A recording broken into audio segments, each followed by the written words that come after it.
Bon bah je vais commencer. Donc merci à vous d'être venus déjà. Donc je vais présenter l'exposé des tuyaux pour se qualifier au baseball. Je vais commencer par faire l'énoncé du problème. Donc les qualifications au baseball. Au départ, toutes les équipes qui participent à la compétition sont réunies par pool de 5 équipes. Et dans chaque pool, il y a 19 matchs qui est joué. En... Oui, c'est vrai. Euh, Il y a 19 matchs qui est joué entre chaque paire d'équipes. Ensuite, l'équipe qui a le plus de victoires dans une poule est qualifiée. Et donc, il arrive parfois que des matchs ont été joués dans les poules, mais il reste des matchs à jouer encore. Et on sait d'office qu'une équipe est éliminée. C'est-à-dire que, quelle que soit la répartition des victoires qu'il se passe après, l'équipe ne sera pas qualifiée. Et donc ça, c'est un phénomène qui est important pour les journalistes sportifs. Et il arrive qu'ils se trompent. Par exemple, ici dans ce journal, le journal dit que l'équipe Giants est éliminée des qualifications quoi qu'il se passe. Et ici, ils expliquent pourquoi en donnant les scores des différentes équipes et les matchs qu'il reste à jouer. Et en fait, il se trouve que dans cet article, ils se sont trompés et Giants pouvait encore être qualifié. Donc nous, on va s'intéresser à résoudre le problème informatique à un instant donné durant les poules. Est-ce qu'une équipe est éliminée mathématiquement ou est-ce qu'il lui reste encore des chances pour se qualifier? Donc, on va voir quelques exemples pour prendre en main le problème. Et pour ça, on va le simplifier, on va enlever des contraintes. C'est la contrainte qu'il y a 5 équipes dans la poule et 19 matchs entre chaque équipe. Parce que comme ça permet de faire des raisonnements avec moins d'équipes. Parce que c'est plus simple. Donc, qu'est-ce qui se passe s'il y a une seule équipe dans la poule? Bon, en vous voyant rigoler, je vois que vous avez compris. C'est une seule équipe dans la poule, elle finit première de sa poule quoi qu'il se passe. Et donc, bon, c'est pas un cas très intéressant. S'il y a deux équipes dans la poule, par exemple, donc les équipes, on les note E1 et E2. Donc on les numérote. Et donc on essaie de voir si E1 a encore une chance de gagner. Donc la première équipe. Donc là, ici, E1 a gagné 3 matchs, E2 en a gagné 6, et ils ont à jouer entre eux 4 matchs. Donc ici, le nombre de matchs à jouer, c'est un tableau à double entrée. C'est-à-dire que le nombre de matchs à jouer, c'est entre deux équipes. Et donc ici, c'est un tableau à double entrée où on a enlevé toutes les informations qui n'étaient pas utiles. Donc là, on a juste le nombre de matchs entre E1 et E2. Et donc E1 et E2 ont 4 matchs à jouer entre elles. Et à votre avis, est-ce que E1 a encore une chance de gagner à ce stade-là des poules? Bon, ouais, je vois hocher la tête. La réponse est oui, parce que si E1 gagne tous ses matchs, elle a 7 points et E2 en a 6, ce qui fait que E1 termine première de sa poule. Si maintenant, entre E1 et E2, il n'y a plus que 2 matchs à jouer, est-ce que E1 peut encore gagner les poules? Bon, je vais hocher la tête. Du coup, non, parce que même si E1 gagne tous ses matchs, E1 a 5 points et ne peut pas, du coup, ne termine pas première de la poule. Maintenant, si elles ont 3 matchs à jouer, est-ce que E1 peut encore gagner? Alors là, je vous vois indécis parce qu'en fait, j'ai oublié une information importante. C'est si deux équipes terminent ex aequo première, eh ben, elles sont qualifiées toutes les deux.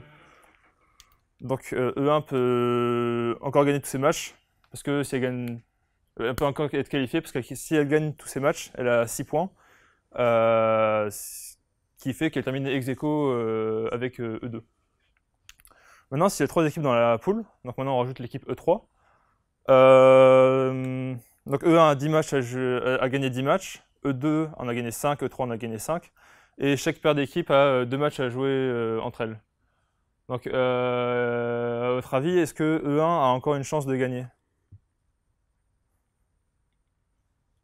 Vous pouvez faire un vote si vous êtes indécis. Donc, du coup, qui lève la main ceux qui pensent que E1 peut encore gagner? Bon. Bien oui. En fait, on voit même que c'est mieux. Là, on voit que E1 gagne dans tous les cas. Parce qu'en fait, E2 et E3 peuvent gagner au maximum 4 matchs. et du coup auront au maximum 9 points. Donc en particulier, E1 a encore une chance de gagner. Maintenant, E1, on lui donne moins de points au départ, donc E1 a gagné seulement 5 matchs. Est-ce que E1 peut encore gagner? Oui, bon. Du coup, E1 peut encore gagner, parce que si elle gagne tous ses matchs, elle a 9 points.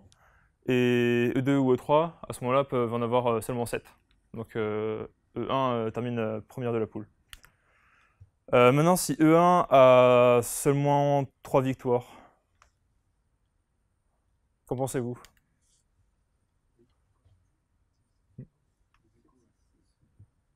Oui. Du coup, là, si E1 gagne tous ses matchs, elle a 7 points. Et E2 ou 3 peuvent avoir 7 points. Donc, vu que. Donc là, E1 et 2 seraient qualifiés dans ce cas-là. Maintenant, on continue. Si E1 a gagné 2 matchs, qu'est-ce qui se passe? Ça marche? Bon, vous avez compris. Donc là, E1 qui gagne ce match à 6 points, et si on donne 1 point à E2 et 1 point à E3 dans le match E1 dans les matchs E1, E2 contre 3, il y a 6 partout et tout le monde est qualifié. Maintenant, on augmente le nombre de matchs entre E2 et E3, donc on passe de 2 à 3. Pensez-vous que E1 peut encore gagner?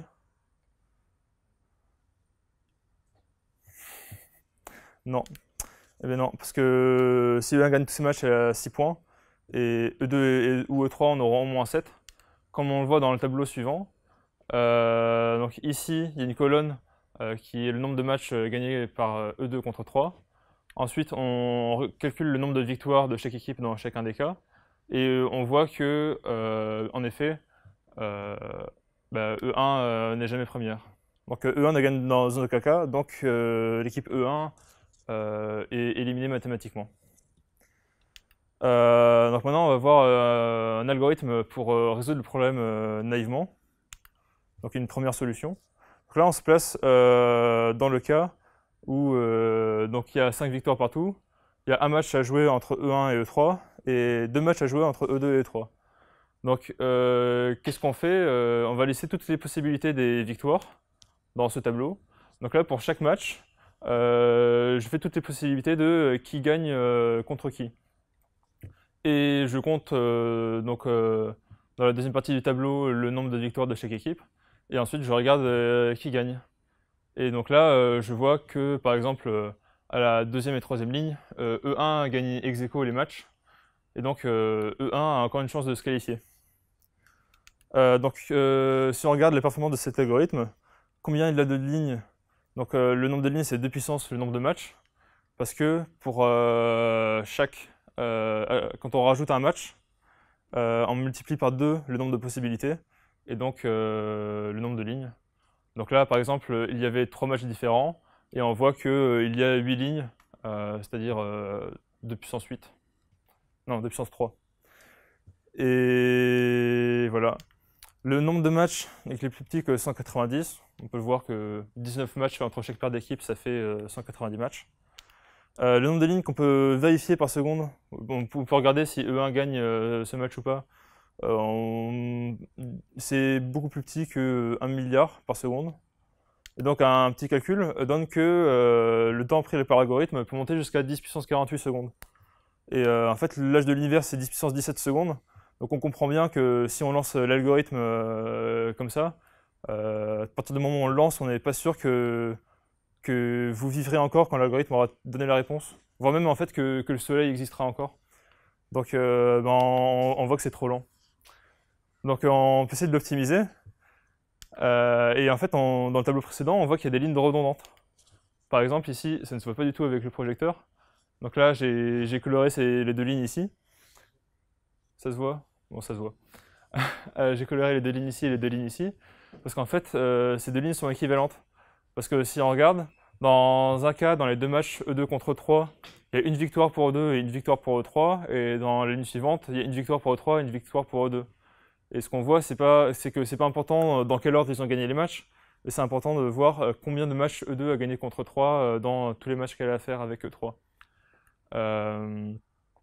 Donc là, on a ces lignes qui sont équivalentes et on voit en effet que le nombre de victoires, les nombres de victoires sont égales. Donc on va optimiser ça. Maintenant, on se place dans le cas suivant, donc tout le monde a gagné 5 victoires. Le nombre de matchs à jouer, c'est donc un match entre E1 et E3, et cette fois 4 matchs entre E2 et E3. Donc on refait un tableau où pour chaque type de match, on donne le nombre de victoires des équipes. Donc entre E1 et E3, ça peut être soit 0-1, soit 1-0.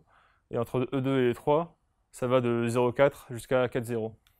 Et donc pareil, on calcule le nombre de victoires de chaque équipe et on voit qui gagne. Et en l'occurrence, on voit que dans aucune ligne du tableau, E1 gagne. Donc si E1 n'est pas dans le tableau, ça veut dire qu'elle est éliminée mathématiquement. Donc cette fois, on regarde la performance de cet algorithme. Donc le nombre de lignes, donc cette fois, ça va être la multiplication de 1 plus le nombre de matchs entre l'équipe EI et l'équipe EJ. Donc c'est pourquoi? Parce que quand on rajoute un type de match, on va rajouter les possibilités du nombre de points 0 jusqu'à le nombre de matchs. Et donc ça fait 1 plus le nombre de matchs. Et du coup, comme avant, on multiplie ça. Donc là, par exemple, le nombre de lignes, donc il y avait 4 matchs et 1 match, donc ça ferait 2 fois 5, ce qui fait 10. Et donc là, on voit qu'il y a des lignes.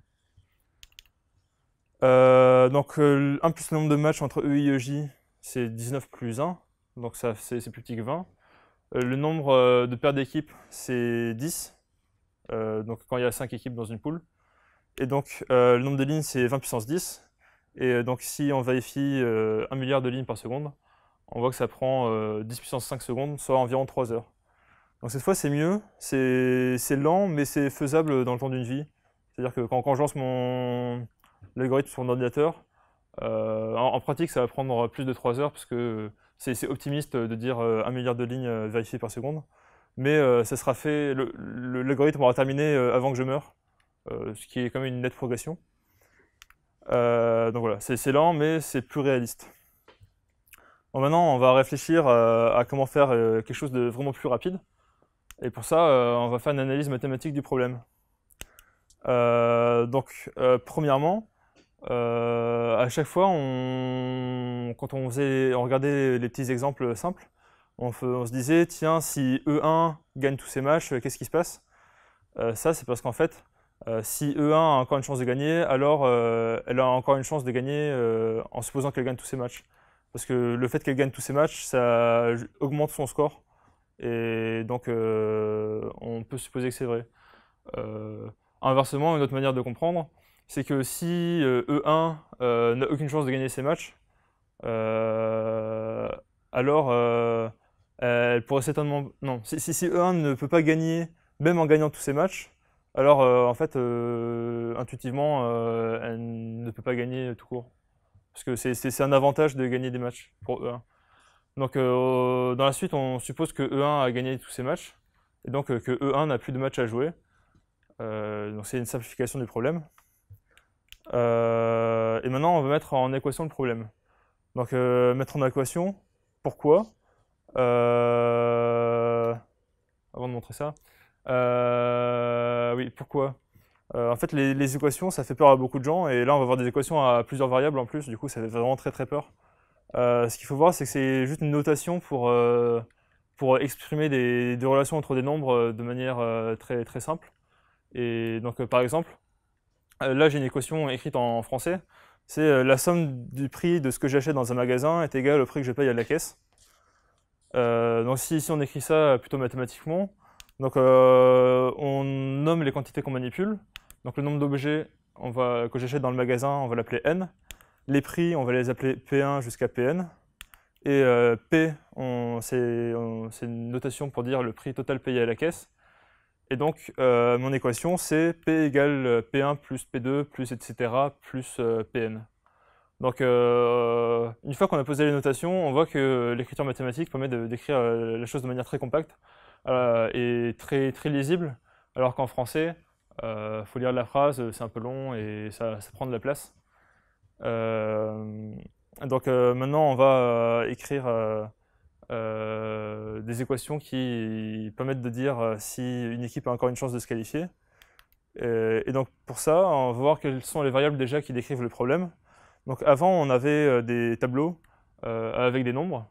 Donc maintenant, ces nombres, ça va être des variables qu'on va écrire avec des lettres. Donc on va appeler GI le nombre de matchs gagnés par EI. Donc G comme gagné. Donc là, dans le tableau, on a G1, G2, G3, G4. Et ensuite, on a le nombre de matchs à jouer entre chaque paire d'équipes. Ça s'appelle le MIJ, c'est le nombre de matchs restants à jouer entre EI et EJ. Donc voilà, les valeurs qu'on avait dans le tableau avant sont maintenant décrites par ces variables. Et donc, à votre avis, qu'est-ce qu'on peut dire de MIJ et de MJI? Je vais vous rigoler, mais il faut donner une réponse. C'est égal. Parfaitement, c'est égal. Du coup, ça veut dire qu'en fait, la moitié du tableau sert à rien. Donc, on va l'enlever. Ensuite, que peut-on dire de MII? C'est 0. Oui, parce qu'une équipe n'a pas de match à jouer contre elle-même. Ce serait un peu bizarre.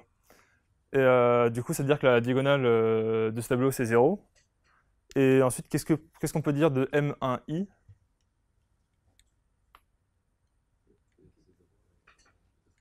Ouais, exactement. M1I, c'est 0, parce que tout à l'heure, on a dit que E1 n'avait plus de match à jouer, parce que on cherche à savoir si elle peut se qualifier à la fin, et donc on suppose qu'elle a gagné tous ses matchs, parce que c'est bénéfique pour E1 de gagner ses matchs. Donc E1 n'a plus de match à jouer, donc la première ligne, c'est que des zéros. Voilà. Maintenant, qu'est-ce qu'on peut dire si pour une équipe EI, on a GI qui est strictement plus grand que G1? C'est-à-dire l'équipe EI a gagné strictement plus de points que E1.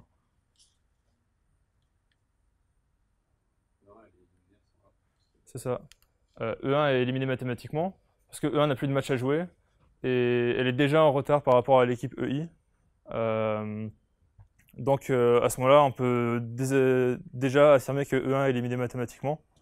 Donc c'est pour ça que dans la suite du problème, on va supposer que pour toute équipe EI, on a GI qui est plus petit ou égal que G1. Voilà. Maintenant, on va parler des inconnus du problème. Donc on va appeler VIJ, c'est le nombre de matchs que EI va gagner contre EJ dans la suite des poules. Donc c'est V comme victoire. Voilà. Et du coup, qu'est-ce qu'on peut dire sur VIJ quand on est à la fin des poules et que tous les matchs ont été joués?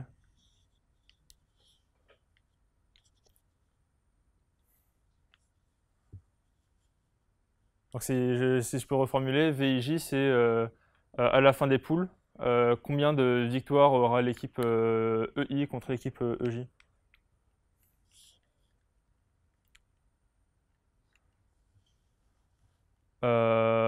Bon, je vais donner la réponse. Donc on a VIJ plus VJI est égal à MIJ. Parce que MIJ c'est le nombre de matchs à jouer contre l'équipe EI et l'équipe EJ. Et en fait, cette équation, ça dit que tous les matchs entre EI et EJ ont été joués. Parce qu'il n'y a pas de match nul. Et donc le nombre de matchs que EI a gagné contre EJ plus le nombre de matchs que EJ a gagné contre EI, ça fait bien le nombre de matchs qu'elles devaient jouer entre elles, c'est-à-dire MIJ. Maintenant, comment on écrit l'équation qui dit que à la fin des poules, EI a moins de points que E1?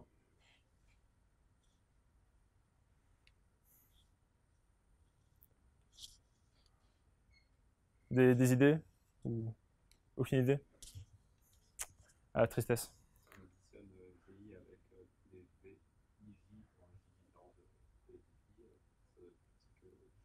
Exactement. Donc c'est ici, donc à gauche de l'équation, on a le nombre de points de l'équipe I à la fin des poules. Donc le nombre de points, c'est le nombre de points qu'il y avait à l'instant où on regarde les poules. Donc GI plus le nombre de points que EI va gagner contre les autres équipes. Donc c'est VI2 plus VI3 plus etc. jusqu'à VIN. et ça doit être plus petit que G1. Et donc, pour rendre les choses plus jolies, donc là en bleu dans mon équation, j'ai les données qui sont fixes, et en V, j'ai les inconnus que je cherche à trouver qui satisfassent les contraintes qu'on est en train d'énoncer. Donc pour rendre l'équation plus jolie, je vais mettre tout ce qui est bleu du même côté, tout ce qui est rouge du même côté. Donc le GI là, je vais pas faire passer de l'autre côté. Donc ça donne que VI2 plus VI3 plus etc. jusqu'à VIN, ça doit être plus petit que G1 moins GI. Voilà, donc si on résume toutes les équations, on a GI, c'est le nombre de matchs gagnés par EI à l'instant où on regarde les poules. MIJ, c'est le nombre de matchs restants à jouer entre EI et EJ. Les inconnus, c'est VIJ, c'est le nombre de matchs que EI a gagné contre J. Les équations qu'on a sur les données, donc on a MIJ égale MJI, ça c'est parce que le nombre de matchs à jouer entre EI et EJ, ça dépend pas de l'ordre dans lequel on dit EI et EJ. On a MII égale 0 parce qu'une équipe n'a pas de match à jouer contre elle-même. M1I égale 0 parce qu'on a supposé que E1 n'avait plus de match à jouer. GI plus petit que G1 parce que sinon on peut d'office dire que E1 est éliminé mathématiquement. Et les contraintes que j'essaie de satisfaire avec mes inconnus. Donc VIJ plus VJI, c'est égal à MIJ. C'est une équation qui dit qu'à la fin des poules, tous les matchs ont été joués. Et on a l'équation VI2 plus VI3, etc. jusqu'à VIN, est plus petit que G1 moins GI. Cette équation dit que à la fin des poules, l'équipe EI n'a pas strictement plus de points que l'équipe E1. Donc maintenant, on va dessiner les équations pour un peu comprendre ce qui se passe. Donc dans le cas, on a 3 équipes. Et du coup là, on va voir le cas où dessiner des équations dans le cas où donc, E1 a gagné 10 matchs, E2 en a gagné 7, E3 en a gagné 5. Et il reste 6 matchs à jouer entre E2 et E3. Donc quelle équation on a? Donc on a V2-3 qui est plus petit que du coup c'est G1 moins G2, c'est-à-dire 10 moins 7. Donc plus petit que 3. Donc, dans le graphique ou sur cet axe-là, on a V2-3 et dans l'axe vertical, on a V3-2. C'est-à-dire que si V2-3 est plus petit que 3, ça veut dire qu'on se situe dans le demi-plan coloré en bleu. L'autre équation qu'on a, c'est V3-2 est plus petit que G3 moins G1, donc c'est-à-dire 10 moins 5. Donc V3-2 est plus petit que 5. Donc ça veut dire qu'on se situe dans le demi-plan en bas. Et donc si on satisfait ces deux équations, ça veut dire qu'on se situe dans le quart de plan ici. Ensuite, la dernière équation qu'on a, c'est V2-3 plus V3-2 est égal à M2-3, c'est-à-dire 6. Donc ça veut dire qu'on se situe sur cette ligne ici. Et donc si on regarde tous les points qui satisfont ces équations, c'est les deux points colorés en rouge. Et maintenant, si on regarde le cas où entre E2 et E3, il y a 9 matchs à jouer, on a décalé la ligne en haut à droite. Et donc là, on voit qu'il n'y a pas de solution à toutes ces équations. Donc ce type de problème, c'est un problème qu'on appelle résolution de contraintes, où en fait on a des contraintes sur des inconnus, et on cherche des valeurs aux inconnus pour qui satisfassent toutes les contraintes. Donc ça, en général, en informatique, c'est des problèmes assez compliqués, et on préfère un autre type de problème assez similaire qui s'appelle la maximisation sous contrainte. Donc ça, c'est on a des inconnus, des contraintes sur les inconnus, et on veut maximiser une fonction des inconnus, c'est-à-dire que sous les contraintes. C'est-à-dire qu'on cherche des inconnus qui vérifient les contraintes et qui maximisent une certaine valeur. Donc au premier abord, on se dit que ça va être plus compliqué parce qu'on doit déjà trouver des variables qui satisfassent les contraintes et en plus on doit maximiser une certaine valeur. En fait, il se trouve qu'en général c'est plus simple parce que ça fait que en général les contraintes sont plus simples à résoudre. Par exemple, des fois sont évidentes à résoudre parce que il y a une assignation des variables, enfin des inconnus, ça se voit voir tout de suite quelle est une solution. Donc ici par exemple, si l'équation v de 3 plus v 3 2 est égale à m de 3, on change ça, le égal en plus petit ou égal, qu'est-ce qui se passe? Donc là, c'est v de 3 plus v 3 2 est plus petit que 6. Donc on a une solution évidente, c'est v de 3 égale v 3 2 égale 0. Donc c'est-à-dire le point en bas à gauche. Et on va rajouter la contrainte de maximiser v de 3 plus v 3 2. Et donc qu'est-ce qui se passe? Ça veut dire qu'on va essayer d'aller dans la direction en haut à droite. Et donc si on part du point 0 et qu'on essaie d'aller le plus en haut à droite possible, et ben fatalement on va arriver sur la ligne. Et donc en essayant de maximiser v3.2 plus v2.3, on arrive à la ligne, ça veut dire que l'équipe peut se qualifier, parce qu'on a résolu nos contraintes de départ. Maintenant, si dans le cas où m de 3 est égal à 9, là on voit que si on essaie de maximiser v3.2 plus v2.3, c'est-à-dire aller en haut à droite, tout en respectant les contraintes, on voit qu'on va s'arrêter à ce point rouge ici en haut à droite, et on ne pourra jamais atteindre la ligne. Et donc dans ce cas-là, ça veut dire qu'il n'y avait pas de solution à notre problème original. Donc ce changement d'équation, il est intéressant parce qu'il y a des solutions évidentes aux contraintes, et après on essaie de maximiser une valeur. Et ça, en général, c'est des problèmes plus simples. En général, en informatique, quand on a un problème de résolution de contrainte, on essaie de le tordre un peu pour que ça devienne un problème de maximisation sous contrainte. Donc c'est ce qu'on a fait ici pour ces équations-là. Dans le cas où il y a 3 équipes, en fait ça marche dans n'importe quel cas. Donc là j'ai écrit le changement d'équation. Et ça marche et on rajoute donc pour un nombre quelconque d'équipes, le changement d'équation c'est VJ plus VJI est plus petit que MIJ. Et on change ça en plus petit ou égal. Et on rajoute l'objectif de maximiser la somme des VIJ plus VJI. Et donc, par exemple, avec 4 équipes, on maximise. Je ne vais pas lire l'équation parce que c'est un peu long. Mais du coup, cette somme, on voit qu'elle est plus petite que m de 3 plus m de 4 plus m 3 4. Parce que cette partie-là de l'équation est plus petite que m de 3, celle-là est plus petite que m de 4, et celle-là est plus petite que m 3 4. Grâce à en fait, c'est cette équation-ci. Et donc si on maximise cette somme et qu'on arrive à tenir cette valeur, ça veut dire qu'en fait, ici par exemple, v3.4 plus v4.3 est égal à m de 3. Non, m3.4. Donc si en maximisant cette somme, on arrive à atteindre cette valeur, ça veut dire que dans cette inéquation-là, en fait, on n'a pas une inégalité, on a une inégalité. Je vais perdre mes mots. On n'a pas... Donc, si avec cette somme on arrive à atteindre cette valeur, ça veut dire que dans toutes les petites inégalités là, en fait on a des égalités. Donc ça veut dire qu'on a résolu les contraintes de notre problème de départ. Et si il est impossible d'atteindre la somme à droite, ça veut dire qu'en fait on ne peut pas résoudre notre système de contraintes de départ. Donc ce changement d'équation va nous aider à résoudre le problème. Donc pour résumer, donc les données c'est GI, le nombre de matchs déjà gagnés par EI, MIJ, le nombre de matchs restants entre EI et EJ. Les inconnus c'est VIJ, c'est le nombre de matchs que EI va gagner contre EJ à la fin des poules.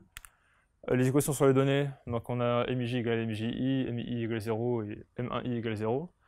GI plus petit que G1 parce qu'on a supposé que E1 n'avait plus de matchs à jouer. Les équations qu'on va satisfaire avec les inconnus, donc VIJ plus VJI est plus petit que MIJ. Donc ça maintenant, cette équation c'est important de se dire pourquoi, quel est son sens, parce que dans toutes les équations qu'on avait écrites avant, chaque équation avait un sens relié au problème. Donc là, VIJ plus VJI est plus petit que MIJ, ça veut dire que les équipes EI et EJ n'ont pas joué plus de matchs que ce qu'elles devaient jouer. C'est-à-dire qu'elles n'ont pas joué trop de matchs entre elles. Donc dans le temps, avant l'équation avec une égalité, c'était que ça voulait dire qu'on se situait à la fin des poules. Maintenant, on se situe dans le temps entre le moment où on regarde et la fin. Donc on s'autorise à ce que certaines équipes n'aient pas joué leur match entre elles. Donc ensuite, l'équation VI2 plus VI3 plus etc. jusqu'à VIN est plus petit que G1 moins GI. Ça veut dire que l'équipe E1 a plus de points que l'équipe EI. Et on cherche à maximiser la somme des VIJ plus VJI. Donc cette maximisation, c'est-à-dire qu'on cherche à maximiser le nombre de matchs qui est joué.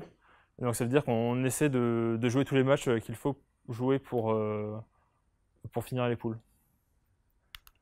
Bon, déjà, est-ce que vous avez des questions là-dessus? Ou est-ce qu'il y a un passage qui n'est pas clair?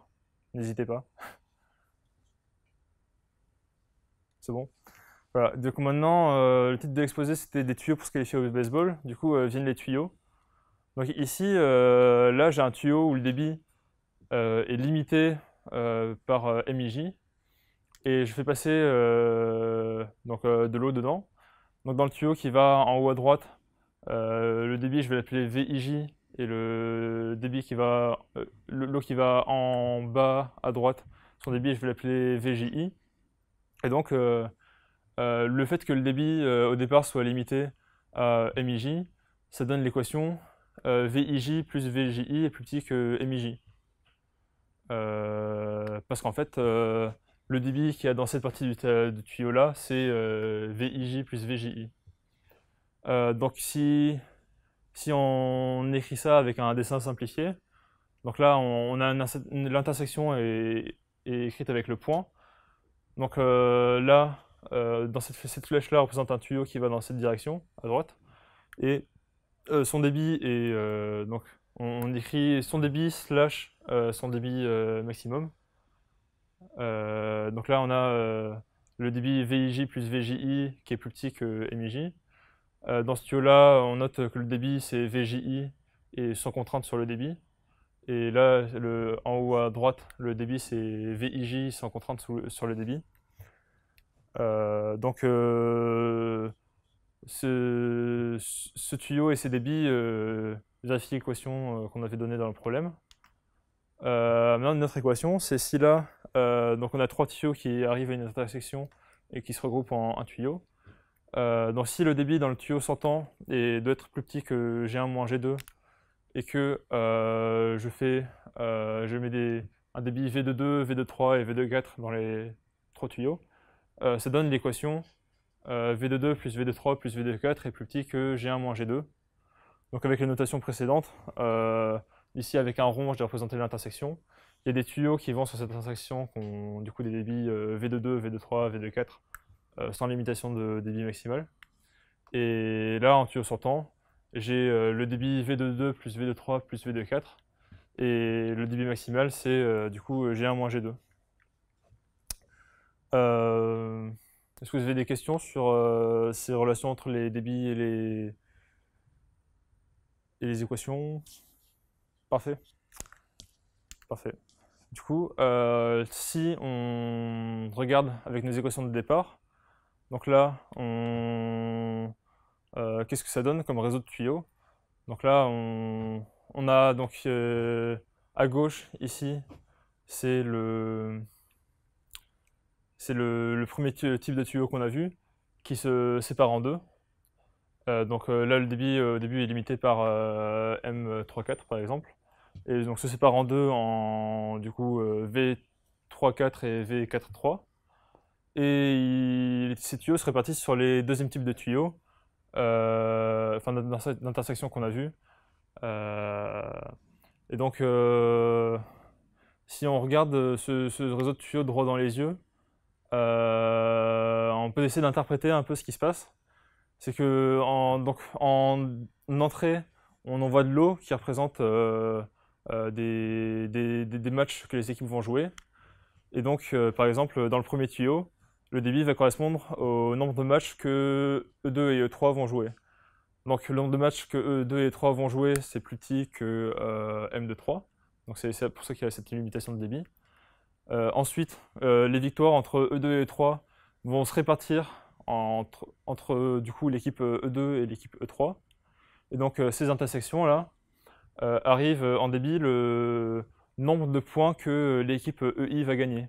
Par exemple, l'intersection du bas, c'est le nombre de points que E4 va gagner. Et du coup, ça va être V43 plus V42. Donc c'est ces deux tuyaux qui viennent des intersections initiales.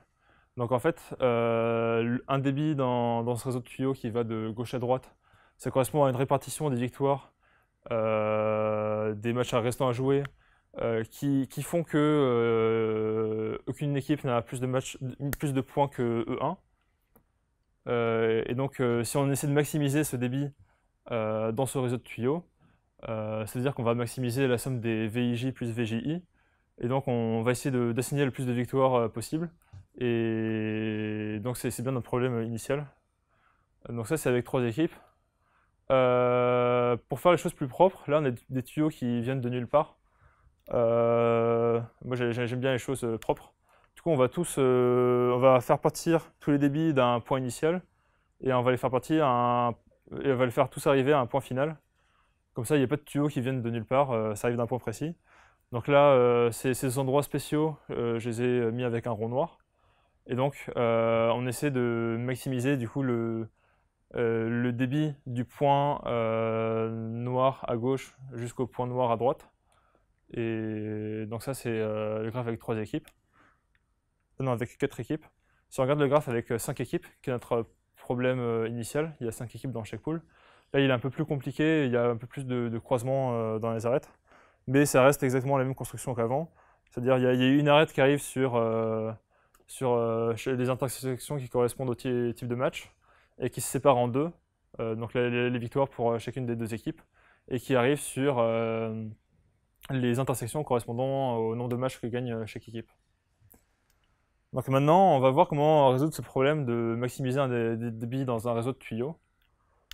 Donc ce problème, ça s'appelle le problème du flot maximal. Donc pour résumer ce problème, donc quel est le problème qu'on cherche à résoudre? Donc on a des endroits on a des endroits qui représentent des intersections. On a des tuyaux entre ces différents endroits. On a des tuyaux qui vont dans une direction. L'eau peut passer dans une direction. On a 2 endroits spéciaux qui sont de où à où on va envoyer l'eau. On a donc sur chaque tuyau une contrainte sur les débits maximal qu'on peut faire passer dedans. Et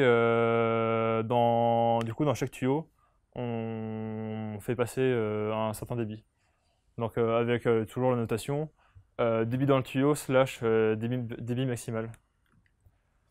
Donc là, toujours comme tout à l'heure, en bleu, j'ai les valeurs qui sont fixées, qui sont les données du problème. Et en rouge, j'ai les valeurs qu'on essaie de faire changer. Et donc donc les contraintes, donc ça c'est sur le flow, c'est-à-dire l'ensemble des débits dans les différents tuyaux. Qu'est-ce qu'il y a? Donc on a la contrainte que les débits sont entiers, parce que tout à l'heure, dans les équipes, on peut pas assigner on peut pas dire qu'une équipe gagne un demi-match. Donc on a la contrainte que les débits sont entiers.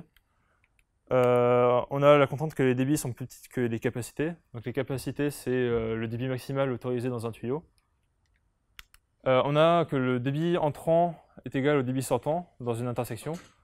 C'est-à-dire qu'en fait, à une intersection, il n'y a pas de l'eau il n'y a pas de fuite d'eau. Toute l'eau qui entre sort. Donc ça, c'est traduit par débit entrant égal au débit sortant.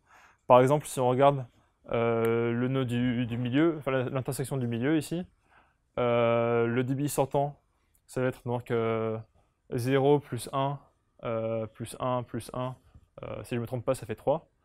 Et le débit entrant, c'est 3. Donc on a bien que le débit entrant est égal au débit sortant. Vous pouvez vérifier ça sur tous les nœuds en blanc. Du coup, évidemment, c'est pas vrai pour on n'a pas cette contrainte sur les nœuds en noir parce que on cherche à faire passer des débits d'un nœud à l'autre, d'un endroit à un autre. Donc ça veut dire que sur le point à gauche ici, il y a du débit qui sort et sur le point à droite, il y a du débit qui entre. Donc qu'est-ce que c'est la valeur du flow? Donc ça va être à l'endroit qui sort de l'eau, ça va être donc ce qu'on appelle la source. Ça va être le débit sortant moins le débit entrant. Donc là, la valeur du flow ici, ça sera tout le débit sortant, c'est 4 plus 1, donc ça fait 5. Et le débit sortant, c'est 1. Donc non, le débit entrant, c'est 1. Donc la quantité d'eau que ça sort au total, cet endroit, ça va être 5 moins 1. Donc c'est-à-dire ici le débit, la valeur du flow, ça sera 4. Donc oui, pour nommer ces endroits, au lieu de dire l'endroit noir à gauche et l'endroit noir à droite, donc l'endroit qui sort de l'eau, je l'appelle la source, et l'endroit qui reçoit de l'eau, ça va être le puits. Et ce qu'on cherche à maximiser, enfin ce qu'on cherche à faire avec ce flow, c'est trouver un flow de valeur maximale. Donc on maximise le débit qui va de la source jusqu'au puits. Bon, pour tester votre compréhension de ces définitions, je vais poser des questions. Et donc sur ce graphe de flow, où donc j'ai deux intersections en plus de la source et du puits, avec donc les limitations de débit écrites en bleu. Et je vais écrire des flows et vous allez me dire s'ils sont corrects ou pas. Donc par exemple, est-ce que ce flow est correct? C'est pas entier. Tout à fait. La contrainte débit entier n'est pas vérifiée, donc ça marche pas. Est-ce que ce flow est correct?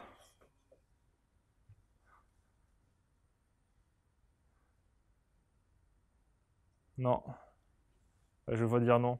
Non, il n'est pas correct, parce que la contrainte débit est plus petite que capacité est pas vérifiée par du coup ce tuyau-là où il y a un débit de 3 qui devrait être plus petit que 2. Mais comme on le sait tous, 3 n'est pas plus petit que 2. Du coup, ça veut dire que ce flow est incorrect. Ensuite, est-ce que ce flow-ci est correct?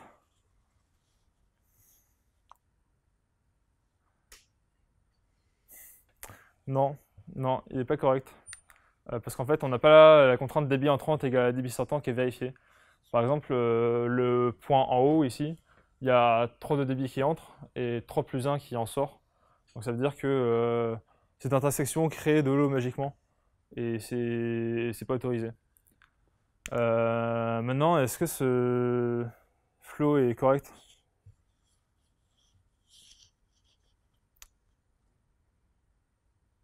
Ouais, bon, bah on voit pas trop de choses qui marchent pas parce que tous les débits sont entiers, tous les débits sont plus petits que les capacités. Et là, on a bien 1 plus 1 qui est égal à 2. Ici, on a bien 2 qui est égal à 1 plus 1. Donc tout fonctionne. Donc ce flow est correct. Super. Maintenant, je vais vous demander de calculer la valeur du flow de graphe. Donc là, ici, on a ces débits-là sur le graphe. Euh, du coup, qu'est-ce que vous pensez que c'est la valeur du flow? 5, exactement. C'est 4 plus 1. Donc c'est la somme des débits qui sortent. Voilà. Et maintenant, sur ce graphe, qu'est-ce que vous pensez que c'est la valeur du flow? C'est 3, exactement. C'est 3 parce que là, il y a 4 qui sort et il y a 1 qui rentre à la source. Donc 4 moins 1, ça fait 3. Donc la valeur du flow, c'est 3. Bon, super. Maintenant, je vais vous demander de calculer des flows maximum. Donc là, dans ce graphe-là, qu'est-ce que c'est le flow maximum à votre avis? Ouais, exactement. C'est 4. Parce qu'on on fait passer 4 de débit dans le tuyau, puis voilà, le débit c'est 4. Dans ce graphe-ci, à votre avis, c'est quoi le flow maximum?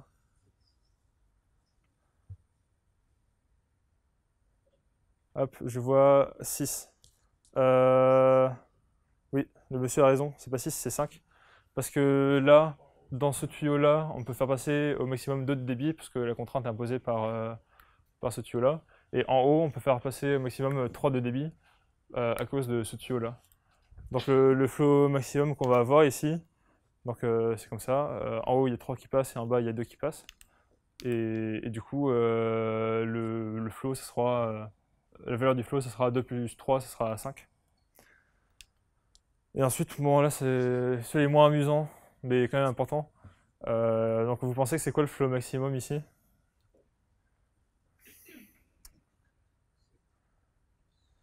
Ah, faut que je réfléchisse moi aussi, j'ai oublié.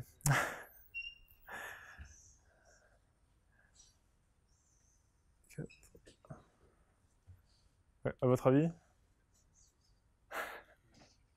C'est 6. Ben on va voir parce que... Voilà. Donc là, on fait passer... donc en bas, on fait passer les 3 débits qu'on peut ici dans ce tuyau. Donc on le fait remonter là. Et ensuite, du coup, en haut, là, je peux faire passer au maximum 1 de débit ici, mais je peux quand même en faire passer 2 par là. Donc à la fin, j'envoie 3 de débit ici qui sont séparés en 1 et 2. Et là, j'envoie 3 de débit plus 2 qui vont dans ce tuyau. Et donc on voit que le débit maximum qu'on peut obtenir, c'est 6. Donc on veut obtenir un flow maximum, donc c'est-à-dire bah, déjà un flow de grande valeur. Bah, du coup, on va voir comment on augmente la valeur d'un flow. On a un flow, on voudrait augmenter le débit de la source jusqu'au puits. Donc là, par exemple, dans ce graphe-là, qu'est-ce qu'on fait pour augmenter le débit? Bah, en fait, on a un tuyau où le débit c'est 2 et on peut aller jusqu'à 3. Donc en fait, bah, on prend ce tuyau et on augmente le débit. Bon. Maintenant, un peu plus compliqué, il y a 2 tuyaux. Et donc, on veut augmenter le débit. Bah, on fait pareil, il n'y a aucun tuyau où le débit est égal à la capacité. C'est-à-dire qu'on peut augmenter le débit dans chaque tuyau. Donc, bah, on prend ces tuyaux et puis on augmente le débit. Donc là, on arrive à un flow de 4. Maintenant, dans ce graphe-là, comment vous pensez qu'on peut augmenter le flow? Exactement. En bas, là, on peut faire passer un de débit par ici. Là, tac. Donc, dessiné en rouge. Donc, on augmente de 1 le débit. Et du coup, on a augmenté de 1 la valeur du flow. Donc, on voit ce qui s'appelle la notion de chemin augmentant. C'est s'il existe un chemin de la source au puits passant par des tuyaux où le débit est strictement plus petit que la capacité, alors on peut augmenter le flow. Donc pour ça, on prend du coup nos arêtes, nos tuyaux qui vont de la source jusqu'au puits, et on augmente de 1 le débit de tous ces tuyaux. Donc on a augmenté le flow, mais on peut se poser la question pourquoi ça reste un flow valide. Donc le fait que les débits sont des entiers positifs, bah ça c'est bon, parce qu'on fait plus 1, du coup cette propriété est préservée.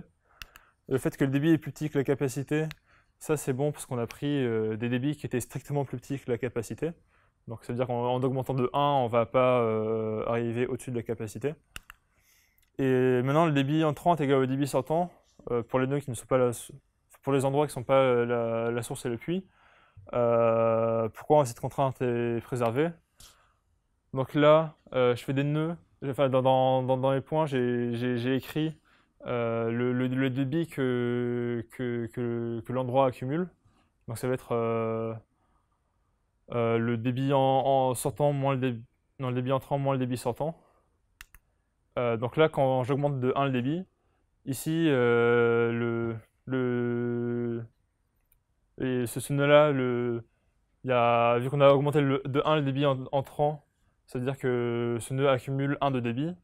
Et là, celui à gauche, il sort 1 de débit de plus qui sort de nulle part. C'est-à-dire qu'il crée 1 de débit. Donc son surplus de débit, ça va être moins 1. Donc si on regarde, si on fait ça à la suite, donc là j'ai un chemin du coup de la source jusqu'au puits. Donc j'augmente de 1 dans le premier tuyau. Donc ça fait que à la source envoie 1 de débit de trop, mais ça on s'en moque parce qu'il n'y a pas de contrainte sur la source. Et il y a le deuxième nœud, le deuxième endroit reçoit 1 débit de trop. Si on fait ça dans le deuxième tuyau, en fait le plus 1, on va rajouter un moins 1, donc ça va redevenir 0. Par contre le troisième endroit, il y a un plus 1. Et on réitère cette procédure. Donc à la fin, on a un 1 de débit qui passe de la source jusqu'au puits en plus.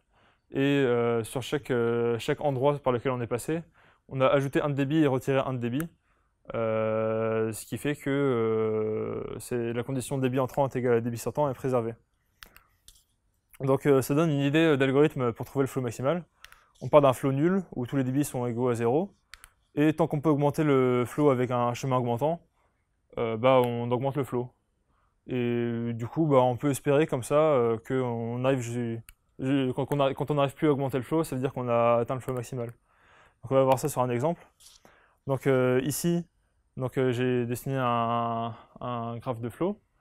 Et ici, j'ai dessiné le même graphe avec une flèche d'un endroit à l'autre. Si on peut faire passer un débit de plus par ce tuyau. Donc au départ, on peut faire passer un débit de plus par tous les tuyaux parce qu'il n'y a aucun débit. Donc ça ressemble à la même chose. Donc là, on va trouver un chemin de la source jusqu'au puits. Par exemple, on prend celui qui est en haut. Donc là, on peut augmenter de 3 le débit passant par tous ces tuyaux. Donc on fait ça. Donc maintenant, la flèche en haut qui part de la source, son débit est égal à sa capacité, donc on ne peut plus augmenter le débit pour ce tuyau. Donc on voit qu'on l'a retiré dans le graphe ici à droite.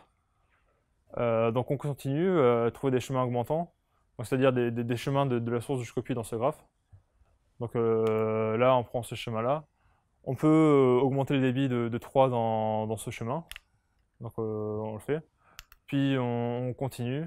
On augmente là. Là, on peut augmenter de 1, etc. On continue. On continue. Et là, on ne trouve plus de chemin de la source jusqu'au puits qui passe par des tuyaux où le débit est strictement plus petit que la capacité. Et en fait, ici, on peut remarquer que ce flow est maximum. Pourquoi? Parce que en fait, je ne peux pas envoyer plus de débit à partir de la source.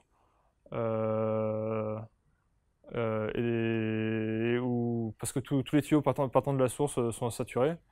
De même, tous les tuyaux arrivant au puits sont saturés, ce qui fait qu'on ne peut pas augmenter le débit de la source jusqu'au puits. Donc on voit ici que la valeur du flow est maximum. On ne pourra pas trouver de flow plus grand. Donc on peut espérer que cet algorithme-là trouve un flow maximum. Cependant, on voit que ce n'est pas le cas. Par exemple, dans ce graphe-ci, où on voit que le flow, ça va être 2. Donc on fait passer un débit en haut et un débit en bas. Mais en fait, si, comme chemin de la source jusqu'au puits, je décide de faire un zigzag comme ça, là j'augmente de 1 partout. Et je vois ici que je n'ai pas de chemin de la source au puits qui passe par des tuyaux où le débit est strictement plus petit que la capacité. Et en fait, quel est le problème ici? C'est qu'en fait, on n'aurait pas dû passer un débit par le tuyau du milieu là. Et la procédure qu'on a donnée, elle permet pas de réduire les débits dans les tuyaux. On fait qu'augmenter les débits dans chacun des tuyaux. Donc notre procédure permet pas de réduire le débit dans ce tuyau et faire le flow maximal qu'on voit où si on passe un débit en haut et un débit en bas. Donc on doit réduire le débit dans des tuyaux. Et donc les 3 propriétés qui sont les débits entiers, ça va être préservé quand on réduit le débit. Plus petit que la capacité, c'est préservé. Et le fait que le débit entrant est égal au débit sortant. Donc tout à l'heure, on a vu que ce qui faisait marcher la préservation de cette propriété, c'était que quand on augmente le débit dans un tuyau, l'endroit de départ envoie un débit de moins et le tuyau de sortie reçoit un débit de plus, et quand on les chaîne, on a des plus 1 moins 1 qui refont 0.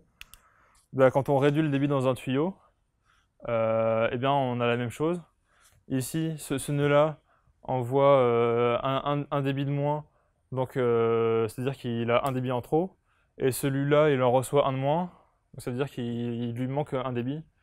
Et donc, en fait, de la même manière qu'avant, si dans le graphe qu'on avait à côté, le graphe des chemins augmentants, dans ce cas-là, on avait une flèche de gauche à droite. On peut mettre une flèche de gauche à droite qui dit, en passant par cette flèche, on peut réduire le débit de 1. Donc qu'est-ce que ça fait? Donc là, j'ai mis une flèche ondulée si on peut réduire le débit dans un tuyau. Donc là, par exemple, dans le tuyau du milieu, qui va de bas en haut, j'ai mis une flèche de haut en bas qui dit je peux réduire le débit dans ce tuyau. Euh, et donc là, dans ce graphe-là, on a un chemin de la source jusqu'au puits, qui passe du coup par cette internet au milieu qui va dans l'autre sens. Et donc là, ça veut dire qu'on augmente de 1 le débit dans le premier tuyau, on réduit de 1 le débit dans le deuxième tuyau, et on augmente de 1 le débit dans le troisième tuyau, comme ceci. Et donc là, on a bien obtenu le flow maximum qu'on attendait. Et on voit ici que il n'y a pas de chemin de la source jusqu'au puits. Parce que les arêtes ici vont dans le mauvais sens. Parce que ça correspond, la flèche ici correspond à réduire le débit dans le premier tuyau. Euh, donc voilà, ici ça a permis de résoudre le problème qu'on avait et d'obtenir le flow maximum. Et en fait, on voit que cette correction sur notre graphe des chemins augmentants, on va voir que ça permet que effectivement, quand on n'arrive plus à trouver de chemin augmentant, ça veut dire que le flow est maximum. Donc on va montrer ça mathématiquement. Et ça, comment on fait? Donc déjà, comment on montre qu'une quantité est maximale? Donc pour ça, on se pose la question de qu'est-ce que ça veut dire déjà flow maximum? Donc le flow maximum, c'est un flow qui est plus grand un flow dont la valeur est plus grande que celle de tous les autres flows. Donc là, en fait, il y a une seule phrase, mais en vrai, il y a deux choses qui se passent. On a une quantité qui est plus grande que la valeur de tous les flows, et on a un flow dont la valeur est égale à cette quantité. Donc là, ce qu'on va faire, c'est qu'on va essayer de résoudre le premier point, c'est-à-dire trouver une quantité plus grande que tous les flows. Et si il se trouve que quand on n'arrive plus à trouver de chemin augmentant, on voit que le flow est égal à cette quantité, c'est-à-dire que le flow est maximal. Et donc on va chercher plein de quantités qui sont plus grandes que tous les flows, et on va voir que il y en a une qui est égale à la valeur du flow quand on n'arrive plus à trouver de chemin augmentant.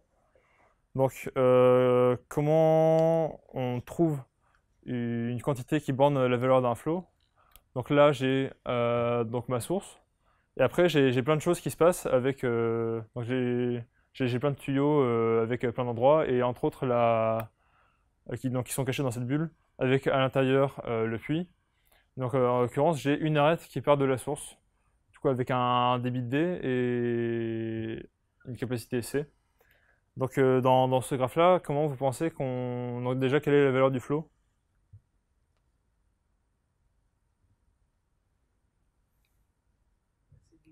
C'est D. Exactement, la valeur du flow c'est D. Et par quoi on peut borner cette quantité? Voilà. Donc là, on a que le flow est plus petit que C. Donc là, on a trouvé une quantité qui est plus grande que tous les flows qu'on pourra trouver dans ce graphe. C'est C. Le flow ne pourra pas être plus grand que C. Dans ce graphe-ci, du coup, cette fois avec deux arêtes qui partent de la source, enfin deux tuyaux qui partent de la source. Euh, donc quelle est la valeur du flow? C'est ça, c'est D1 plus D2. Et par quoi quelle quantité est plus grande que D1 plus D2? Exactement, c'est C1 plus C2, parce que D1 est plus petit que C1, D2 est plus petit que C2, donc la somme est plus petite que C1 plus C2. Bon, cette fois avec trois tuyaux, donc quelle est la valeur du flow?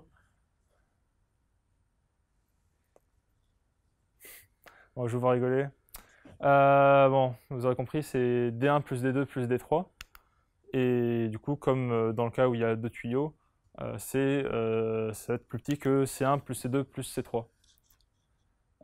Maintenant, on rajoute un tuyau qui va vers la source. Donc, quelle est la valeur du flow dans ce graphe? Exa- Exactement, c'est D1 plus D2 plus D3 moins D4. Et quelle quantité est plus grande que cette valeur? Exactement. Parce que donc cette quantité est plus petite que C1 plus C2 plus C3.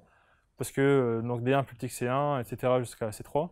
Et D4 est plus grand que 0. Donc quand on soustrait, on va on peut borner moins D4 par 0. Donc là, on a que le flow est plus petit que C1 plus C3 plus C2 plus C3 plus 0. Donc là, on a trouvé du coup une quantité. Bon, vous l'aurez compris, si on rajoute une arête qui va vers la source, eh ben, on la soustrait et on rajoute un plus 0 là. Et donc en fait, là, on voit une quantité qui borne toutes les valeurs des flows qu'on peut faire passer dans la graphe. C'est du coup la somme des capacités des tuyaux qui sortent de la source. C'est juste ça, c'est la somme des capacités des tuyaux qui sortent de la source. Et ça, c'est une quantité qui est plus grande que la valeur de tous les flows qu'on peut avoir. Donc quelles sont les conditions pour que cette quantité soit égale au flow? Il faut que les débits des tuyaux qui partent de la source soient égaux à la capacité. Et il faut que les débits des tuyaux qui vont vers la source valent 0. Donc maintenant, on va tester ce majorant. Par exemple, dans ce graphe de tuyau là, j'ai une valeur de flow qui est de 6. Et le majorant qu'on a calculé, c'est la somme des capacités des tuyaux qui sortent de la source. Et le flow, c'est la somme des débits qui sortent de la source. Et donc on voit que dans les deux cas, c'est 9. Et donc ça fait que ça prouve que ce flow est maximal. Parce que les valeurs des flows ne peuvent pas dépasser 9. Et ce flow-là, sa valeur est égale à 9. Donc on ne peut pas. Ce flow-là est maximal. Et on voit que ça remplit les conditions qu'on a dit précédemment. C'est-à-dire les débits des arêtes qui partent de la source sont égales à leur capacité. Et il n'y a pas d'arête qui va vers la source. Du coup, c'est bon. Donc le flow est maximal. Maintenant, dans ce graphe-ci, donc où la capacité est bornée par 1000 dans l'arête qui part du bas, le majorant, ça va être 1007, donc la quantité qui est plus grande que tous les flows qu'on a vus. Et le flow, c'est 10, la valeur du flow. Et donc, ça veut dire que cette quantité qu'on a trouvée, plus grande que tous les flows, 1007, ça ne permet pas d'affirmer que le flow est maximal. Cependant, on voit bien que là, la capacité plus petite que 1000, en fait, c'est pas important. Ce qui compte, c'est ce qui se passe après. C'est le débit du deuxième tuyau, là, qui est limité par 3. On voit bien que c'est ça la vraie contrainte et que le débit plus petit que 1000, finalement, on s'en moque, que ce soit 1000, 2000 ou plus. Ce qui compte, c'est ce qui se passe après, c'est le débit du deuxième tuyau qui est limité à 3. Et du coup, si on regarde ces donc la source plus cet endroit ici, comme un seul bloc, on voit que le débit qui en sort, c'est 3 plus 3 plus 4, ça fait 10. Et que la capacité de ces débits-là, c'est la somme des capacités qui sort de là, c'est 3 plus 3 plus 4, et ça fait 10. Et on voit qu'en fait, il nous faut trouver d'autres quantités qui bornent tous les flows, parce que la première quantité qu'on a trouvée n'est pas assez précise. Donc là, on va expliquer un peu mieux cette idée de regrouper un nœud du côté de la source. Donc là, on a du coup, en toute généralité, un graphe qui ressemble à ceci. Donc le point là, on a un tuyau qui arrive et un tuyau qui en sort et qui va vers le reste. Donc ici, la valeur du flow dans ce graphe, c'est D1 moins D2 plus D3. Et en fait, la condition de conservation du débit, ça dit que D3 est égal à D4. Donc le flow, c'est aussi D1 moins D2 plus D4. Donc c'est-à-dire les tuyaux qui sortent, donc la somme des débits des tuyaux qui sortent de cet endroit-là, moins ceux qui rentrent. Et donc on peut dire que ce débit sera plus petit que C1 plus C4. Parce que D1 est plus petit que C1 et D4 est plus petit que C4. Donc avec un peu plus de généralité, si de cet endroit-là, il y a un tuyau qui va vers la source, donc Le valeur du flow, ce sera D1 moins D2 plus D3 moins D5. Donc ce qui sort moins ce qui entre. Et la conservation du débit, ça dit ici que D3 moins D5 est égal à D4. Pourquoi? Parce qu'en fait, si on fait passer le D5 de l'autre côté, on a D3 c'est le débit qui entre et D4 plus D5 c'est le débit qui sort. Ce qui veut dire que c'est ça, c'est le débit entrant qui est égal au débit sortant. Donc là, on a mis D5 de l'autre côté ici pour reconnaître ce qu'il y avait dans l'équation du flow. Donc là, le D3 moins D5, on le remplace par D4. Donc ça fait que on a la valeur du flow, c'est aussi D1 moins D2 plus D4. C'est-à-dire ce qui sort de cet endroit moins ce qui entre. Et donc ça, c'est plus petit que C1 plus C4. Maintenant, un peu plus de généralité. On regarde si il y a du coup un tuyau qui va du reste du graphe vers cet endroit-là. Qu'est-ce qui se passe? Donc là, la valeur du flow, c'est pareil, c'est D1 moins D2 plus D3 moins D5. Et la conservation du débit, cette fois, ça dit que D3 moins D5 est égal à D4 moins D6. Donc ça, en faisant passer les choses de l'autre côté, ça dit D3 plus D6 est égal à D4 plus D5, c'est-à-dire ce qui entre est égal à ce qui sort. Et en remplaçant dans la valeur du flow, on a que le flow c'est D1 moins D2 plus D4 moins D6, ce qui est égal à du coup ce qui sort de cet endroit, de ce groupe d'endroits, moins ce qui entre. Et donc on peut dire que c'est plus petit que C1 plus C4. C'est-à-dire les capacités des arêtes qui sortent de ce groupe de deux endroits. Donc maintenant, ça veut dire qu'on a trouvé une deuxième quantité qui est plus grande que toutes les valeurs des flots. Et en fait, on voit que cette procédure de rajouter un endroit en plus du côté de la source, on peut le refaire. On aura toujours la propriété que le débit, c'est ce qui part du premier groupe jusqu'au deuxième groupe, moins les débits qui partent dans l'autre sens. Et on a toujours que la valeur du flow est plus petite que les capacités qui vont du premier groupe jusqu'au deuxième groupe. Donc si du coup on a une séparation entre deux groupes comme ça, un groupe qui contient la source et un groupe qui contient le puits,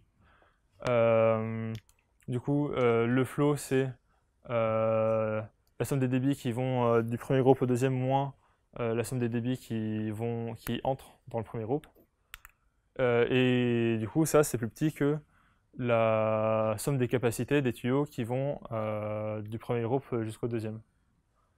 Et donc là, on a trouvé un majorant qui marche, enfin une quantité qui est plus grande que tous les flots, en toute généralité, quelle que soit la façon dont on fasse les deux groupes, on a une quantité qui est plus grande que la valeur du flow. Donc ce majorant, dans quel cas il est égal à la valeur du flow.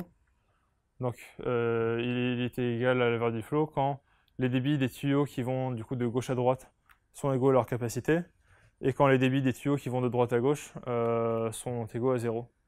Un peu comme tout à l'heure où il y avait juste la source d'un côté. Donc maintenant il faut trouver une telle séparation des endroits qui prouvent la maximalité du flow. Et ça, comment on la trouve? Eh ben, on va regarder tous les points.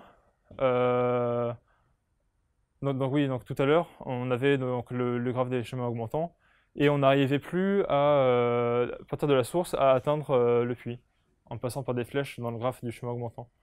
Donc on va regarder tous les endroits qu'on peut atteindre depuis la source dans le graphe des chemins augmentants.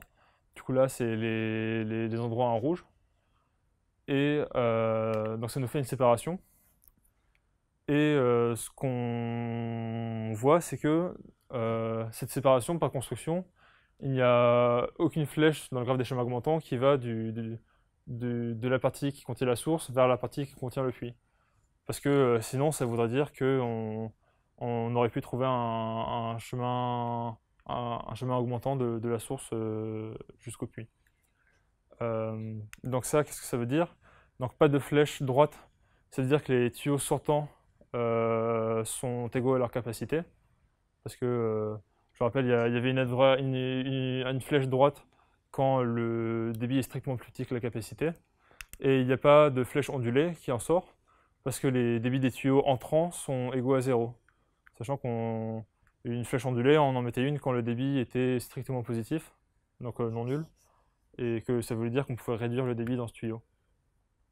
Et donc là, ça donne une séparation qui prouve que le flow est maximum. C'est-à-dire que quand on ne trouve plus de chemin augmentant, ça veut dire que le flow est maximum. Donc pour récapituler, on part d'un flow nul. Tant qu'il y a un chemin augmentant, on l'augmente. Et quand il n'y a plus de chemin augmentant, on a trouvé une séparation des points qui prouve que la valeur du flow est maximale. Donc ça sur notre problème de départ. Donc là, avec le graphe de flow qu'on avait pour 4 équipes, donc il ressemblait à ça. Donc je le rappelle ici, donc dans les tuyaux de départ, on avait les MIJ. Donc là, on a M23 qui est égal à 5, M24 qui est égal à 6 et M34 qui est égal à 2. Et ici, on a les G1 moins GI. Donc là, le premier, ça sera 9 moins 1, ça fait 8. 9 moins 5, ça fait 4. Et 9 moins 6, ça fait 3. Et on n'a pas de limitation de débit sur les tuyaux au milieu. Et donc, si on essaie de trouver le flow maximum dans ce graphe, donc on peut prendre ce chemin-là augmentant, par exemple, qui est dans le graphe des chemins augmentants. On augmente le débit le plus possible. Donc là, on va l'augmenter de 4. Et du coup, notre graphe ici est transformé avec du coup les arêtes qui vont dans l'autre sens pour dire qu'on peut réduire le débit. Donc on continue. Donc le nœud correspondant match à faire pour les équipes 2-3, on va continuer de l'augmenter. Donc on l'augmente de 1 en passant par en haut. Ensuite, on augmente le débit à travers ce chemin-là, par exemple. On continue, on continue. Et là, le phénomène intéressant, où on voit que c'était important de ces arêtes ondulées qu'on a rajoutées, c'est que en fait, la répartition des matchs qu'on a fait au départ était pas bonne. Et du coup là, on rectifie les valeurs qu'on fait en disant que entre E2 et E4, en fait, on va faire moins gagner E4 et on va réduire du coup le débit dans ce tuyau. Et donc on continue comme ça. Et là, on voit que le flow est maximum. Parce qu'il n'y a plus de chemin augmentant. Et en l'occurrence, là, on voit que tous les débits dans les tuyaux sortant de la source sont égaux à leur capacité. Ce qui veut dire que la somme des VIJ plus VJI est égale à la somme des MIJ. Et donc, ça veut dire que ici, si on regarde la valeur des MIJ, ça donne une répartition des victoires qui fait que l'équipe E1 est qualifiée. Donc ça, c'est dans le cadre de la 4 équipes. J'ai pas fait sur le cas où il y a 5 équipes parce que c'est plus moche et il y a plus d'arêtes qui se croisent. Donc voilà, c'est l'algorithme final. Donc si on regarde la performance de cet algorithme, combien d'opérations il fait, donc c'est le nombre de fois qu'on augmente un chemin fois le nombre d'opérations pour retrouver un chemin augmentant. Donc le nombre de fois qu'on a augmenté un chemin, ça va être plus petit que la valeur du flow maximum. Et le nombre d'opérations qu'on fait pour trouver un chemin augmentant, c'est plus petit que la taille du graphe. Donc la valeur du flow maximum, c'est plus petit que le nombre de chemins, de matchs qu'on a à faire. Donc on a dit que tout à l'heure que c'était 190. Et la taille du graphe, quand il y a 5 équipes, j'ai compté pour vous et il y a 34 endroits et tuyaux. Et donc ça fait 6460 opérations. Et donc si on utilise la borne pessimiste qu'on fait, qui dit que l'ordinateur fait 1 million d'opérations par seconde, on voit que le problème sera résolu en 6 millisecondes, ce qui est une nette amélioration par rapport aux 3 heures qu'on avait avant, quand on supposait que l'ordinateur faisait vérifier 1 milliard de lignes par seconde. Pour conclure, on a trouvé un algorithme très rapide pour résoudre notre problème initial. On a aussi vu comment résoudre le problème du flow maximum, c'est-à-dire maximiser le débit d'un endroit à un autre. À propos du problème du flow maximum, donc il existe des algorithmes plus rapides que celui qu'on a vu pour le résoudre, mais qui ressemblent beaucoup. Par exemple, une optimisation possible, c'est de dire qu'on va prendre le chemin augmentant le plus petit qu'on peut trouver, et là, magiquement, on peut prouver que ça donne un algorithme plus rapide. Mais pour le problème qu'on avait, 6 millisecondes, c'est largement suffisant, donc on n'a pas besoin d'algorithmes plus rapides. Il permet de résoudre plein d'autres problèmes informatiques, et aussi il permet de prouver des théorèmes mathématiques. Un problème qui se ramène au problème de flow maximum, c'est on a une grille avec des trous, donc des cases qui sont barrées ici, et on cherche à la recouvrir de dominos, par exemple comme ceci. Donc on cherche à recouvrir avec des dominos toutes les cases qui ne sont pas barrées. Et donc ça, vous pouvez y réfléchir, ça se résout avec on peut le résoudre avec un flow maximum. Pourquoi? En fait, pour donner une idée de comment on fait, on colore la grille avec un damier comme aux échecs, donc une case sur deux est noire et une case sur deux est blanche. Et si on regarde le domino qu'on va poser sur une case blanche, sur quelle case noire on va la mettre, on peut voir qu'on se ramène à un problème de flow maximum. Je vais vous laisser y réfléchir pour ce soir à la maison si vous vous ennuyez. Un autre problème qu'on peut résoudre, enfin un théorème de maths qu'on peut résoudre, c'est le théorème de Manger, qui a été prouvé en 1927. Et ce théorème, il dit que dans un graphe, si on regarde le nombre de chemins disjoints entre deux points qu'on peut faire, donc disjoints en arête, c'est-à-dire que les deux chemins là n'ont pas d'arête commune. Donc si on regarde le nombre de maximum de chemins disjoints entre deux points qu'on peut avoir, et qu'on regarde le nombre minimum d'arêtes qu'il faut enlever pour qu'on ne puisse plus atteindre un point à un autre. Là j'ai un bug dans mes slides parce que ce nœud-là ne devrait pas être noir. Et bien en fait on voit que ces quantités sont égales. Et ça, on peut prouver ça avec... parce que notre algorithme est correct. C'est parce que dans ce graphe-là, si on met toutes les capacités dans les tuyaux limitées à 1, on voit que le flow maximum qu'on peut atteindre, c'est égal au nombre de chemins disjoints qu'on peut faire entre ces deux points. Et le nombre minimum d'arêtes à enlever pour les séparer, on voit qu'en fait, les arêtes qui servent à séparer les deux endroits, ça correspond à une séparation des points des graphes. Et en fait, c'est la quantité qui bornait la valeur des flows tout à l'heure. Vous pourrez réfléchir ce soir aussi si vous ennuyez. Et voilà, c'est terminé.